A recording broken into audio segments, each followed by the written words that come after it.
വളരെ ഭംഗിയായ രീതിയിൽ ആ ക്ഷേത്ര പരിപാലനവും ക്ഷേത്രം എങ്ങനെ വേണം അത് നടത്തുവാൻ, ആ ഭക്തരുടെ താല്പര്യവും ക്ഷേത്രത്തിൻ്റേതായ എല്ലാ ആചാരങ്ങളും വിധിപ്രകാരം ഭംഗിയായിട്ട് ഇവിടെ നടത്തുന്നു എന്നതാണ് ഞാൻ മനസ്സിലാക്കിയത്. ഒരു ദേവസ്വം ബോർഡല്ല ഇത്. വളരെ വേണ്ട രീതിയിൽ ക്ഷേത്ര കാര്യങ്ങൾ ഭംഗിയായി നടത്തുവാൻ ഇത്ര ഗംഭീരമായിട്ട് അതിൻ്റെ ഊരായ്മ എന്ന് പറഞ്ഞാൽ ക്ഷേത്രത്തിൻ്റെ മാനേജ്മെൻ്റ് എല്ലാം തന്നെ അവർ വളരെ ശ്രദ്ധിക്കുന്നുണ്ട്. പവിത്രമായി തന്നെ ആ സങ്കേതത്തെ കാത്തു സൂക്ഷിക്കുന്നു.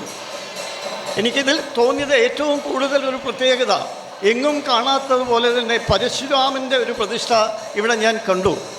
തീർച്ചയായിട്ടും എനിക്ക് അതുകൂടി വലിയ സന്തോഷം. കാരണം ഞാൻ പരശുരാമ ഗോത്രത്തിൽപ്പെട്ട ആളാണ്.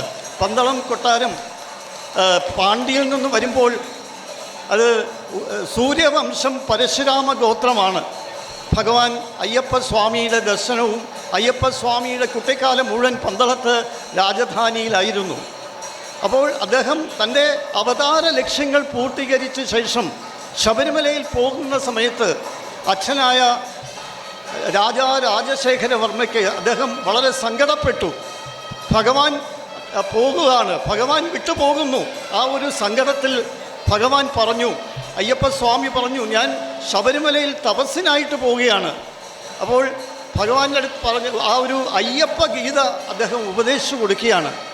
കാരണം ഈ ജഗത്ത് മുഴുവൻ ഞാൻ തന്നെയാണ്, സർവചരാചരങ്ങളിലും ഞാനുണ്ട്, അങ്ങ് ഒട്ടും വിഷമിക്കണ്ട. എല്ലാ വർഷവും മകരസംക്രമ നാളിൽ ഞാൻ തപസ്സിൽ നിന്നുണരും.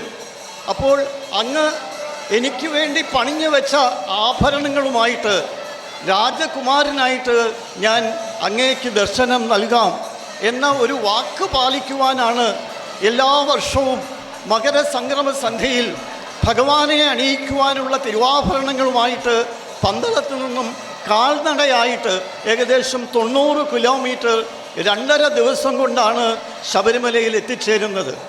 ആ ഭഗവാന്റെ ചൈതന്യം ലോകം മുഴുവൻ നിറഞ്ഞു നിൽക്കുന്നതാണ്. അപ്പം നമ്മൾ മനസ്സുരുകി വിളിക്കുന്ന ആ ഭഗവാനെ ഇന്ന് ഇവിടെയും നമ്മൾ മലബാറിലെ ശബരിമല എന്ന് പ്രസിദ്ധമായ ഈ കാസർഗോഡിലെ അമ്പലത്തിൽ വന്നപ്പോഴും എനിക്ക് ദർശിക്കുവാൻ സാധിച്ചു. വളരെ വളരെ സന്തോഷമുണ്ട്. കാരണം ആ ഒരു പവിത്രത ഇവിടെയും നിറഞ്ഞു നിൽക്കുന്നു, ഭഗവാന്റെ ചൈതന്യം. കാരണം വേണ്ട രീതിയിലുള്ള ആചാര സമ്പ്രദായങ്ങളെല്ലാം ഇവിടെ നടത്തുന്നു. അതിനാണ് ആ ചൈതന്യം ഇവിടെ കാണുന്നത്. കോവിഡ് കാലങ്ങളിൽ നമുക്ക് സന്നിധാനത്ത് പോകാൻ സാധിക്കാത്ത അവസരത്തിൽ ഭക്തജനങ്ങളെല്ലാം ഇവിടെ വന്ന് മാലയൂരി ഇവിടെ ഭഗവാനെ തൊഴുതു. ഇതുപോലെ തന്നെ പന്തളത്തും നടന്നു. പന്തളത്ത് കൊട്ടാരത്തിലെ സ്ത്രീജനങ്ങൾ ആരും ശബരിമല പോവാറില്ല. അവിടെ അയ്യപ്പൻ്റെ ഒരു തേവാരപ്പരുണ്ട്, സാളഗ്രാമം മാത്രമേ ഉള്ളൂ.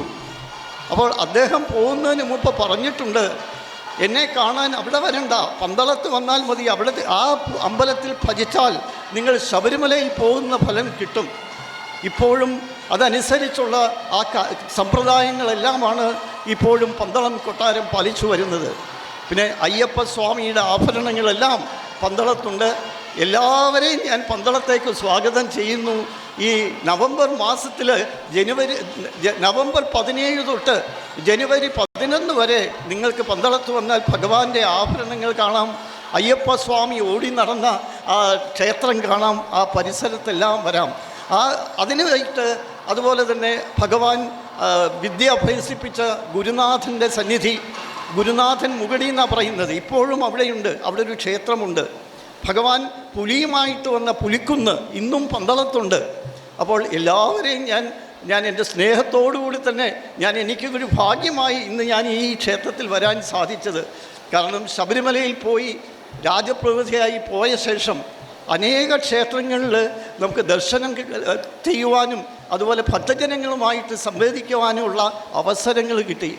ശബരിമലയിലെ ആചാരങ്ങൾ, ശബരിമല കാനനവാസനാണ്. ആ കാനനം സംരക്ഷിച്ച് ഭഗവാൻ തപസ്സിരിക്കുന്ന സ്ഥലം അതൊരു ടൗണാക്കാതെ അതിൻ്റെ അതേ രീതിയിൽ നിലനിർത്തുവാനാണ് നമ്മൾ ഭക്തജനങ്ങൾ ശ്രദ്ധിക്കേണ്ടത്. ഒരു ക്ഷേത്രത്തിൻ്റെ ഉന്നതി ഭക്തജനങ്ങൾക്കാണ്. ഞാൻ എപ്പോഴും പറയും, ആര് ഭരിച്ചു എന്നല്ല നോക്കേണ്ടത്, ക്ഷേത്രം നമ്മുടെ ഭക്തജനങ്ങളാണ്.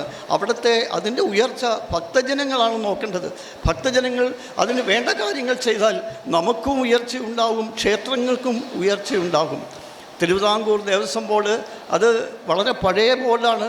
ക്ഷേത്രങ്ങൾ ഒത്തിരിയുണ്ട്, 1000-ൽ പരം ക്ഷേത്രങ്ങളുണ്ട്. പല ക്ഷേത്രങ്ങളും വേണ്ട രീതിയിൽ നടക്കുന്നില്ല. ഇപ്പോൾ പ്രത്യേകിച്ചും രാഷ്ട്രീയ ഇടപെടലുകൾ മൂലം പല ക്ഷേത്രങ്ങളും നശിക്കുകയാണ്. പക്ഷേ ഇങ്ങനെയുള്ള ക്ഷേത്രങ്ങളിൽ വരുമ്പോഴാണ് അതിൻ്റേതായ ഒരു വ്യത്യാസം നമുക്ക് കാണാൻ സാധിക്കുന്നത്. വളരെ ഭംഗിയായ രീതിയിൽ അവിടെ വേണ്ട കാര്യങ്ങൾ വേണ്ട പോലെ തന്നെ നടത്തുന്നു. അതിൻ്റേതായ അനുഗ്രഹവും അതിൻ്റേതായ ഭഗവത് അനുഗ്രഹങ്ങൾ എല്ലാവർക്കും ലഭിക്കുന്നുണ്ടെന്നും ഈ നാടിൻ്റെ സർവ്വ ഐശ്വര്യത്തിനും അത് കാരണമാകുമെന്നും ഞാൻ വിശ്വസിക്കുന്നു. തീർച്ചയായിട്ടും ഇന്ന് ഈ ക്ഷേത്രഭൂമിയിൽ വന്ന് എല്ലാവരെയും കാണുവാനും അതുപോലെ ഈ ചടങ്ങിൽ പങ്കെടുക്കുവാനും സാധിച്ചത് ഒരു വളരെ പുണ്യകരമായ ഒരു കാര്യമാണ്.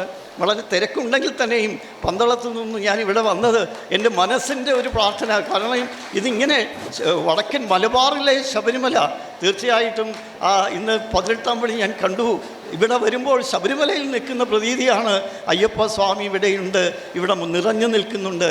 അപ്പോൾ തീർച്ചയായിട്ടും ഇവിടെ വന്നിട്ടുള്ള എല്ലാ ഭക്തജനങ്ങളെയും ഞാൻ ഒരിക്കൽ കൂടി സ്വാമി അയ്യപ്പൻ്റെ പേരിൽ പന്തളത്തേക്ക് ക്ഷണിക്കുന്നു. നിങ്ങളെല്ലാവരും വരിക. അയ്യപ്പ സ്വാമിയുടെ അനുഗ്രഹം എല്ലാവർക്കും ഉണ്ടാകട്ടെ. എന്നും പ്രാർത്ഥനയിൽ ഞാനിതുണ്ടാകും. ഈ നാടിൻ്റെയും ഇവിടുത്തെ നാടിൻ്റെയും നാട്ടുകാർക്കും സർവ്വ ഐശ്വര്യങ്ങളും ഉണ്ടാകുവാനുള്ള പ്രാർത്ഥനയോടെ ഞാൻ എൻ്റെ വാക്കുകൾ ഭഗവത് പാദങ്ങളിൽ സമർപ്പിക്കുന്നു. സ്വാമിയേ ശരണമയ്യപ്പ, ശരണമയ്യപ്പ, ശരണമയ്യപ്പ.